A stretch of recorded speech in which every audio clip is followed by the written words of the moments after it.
Mars holds a mysterious secret, and it's etched into its slopes in the form of dark, seasonal streaks.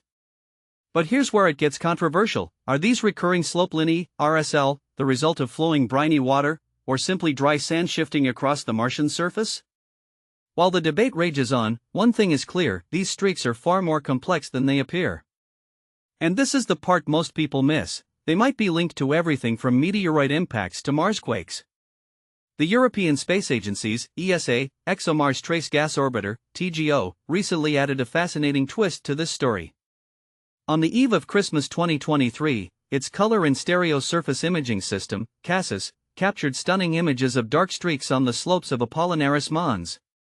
These streaks, it turns out, were caused by a dust avalanche, a dramatic reminder of Mars' ever-changing landscape. The findings were detailed in a study published in Nature Communications, titled Dust, Sand, and Wind Drive Slope Streaks on Mars, which dives deep into the mechanisms behind these enigmatic features. Here's the bold part: while many assume RSL are tied to seasonal water activity, postdoctoral researcher Valentin Tertius-Bickel from the University of Bern's Center for Space and Habitability argues that dry, non-seasonal factors like meteorite impacts and seismic events could play a significant role. However, he points out a critical gap: we lack direct, quantitative measurements to confirm how often these streaks form due to specific triggers. To tackle this, Bickel turned to machine learning, analyzing over 2 million streaks captured by NASA's Mars Reconnaissance Orbiter, MRO, between 2006 and 2024.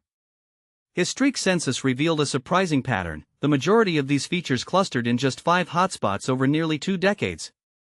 Even more intriguing, only about 0.1% of the streaks could be directly linked to events like meteorite impacts or Marsquakes. Dust, wind, and sand dynamics seem to be the primary drivers, Bickel explained in an ESA press release.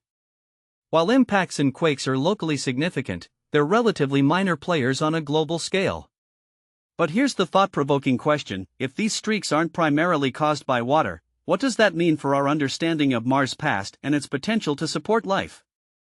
Colin Wilson, ESA's project scientist for the TGO, emphasizes that long-term, global-scale observations like these are crucial for unraveling Mars' secrets. By studying these dynamic forces, scientists hope to answer fundamental questions: how did Mars lose its surface water? Where did it go? And could life have once thrived there? These aren't just academic questions, they're at the heart of 9 active missions by 5 space agencies, with more robotic and even crewed missions planned by mid-century. As we continue to explore Mars, one thing is certain: its slopes are more than just streaks, they're clues to a planet's hidden history. What do you think? Are these streaks evidence of a drier, more dynamic Mars, or is there still room for the water hypothesis? Let's debate in the comments.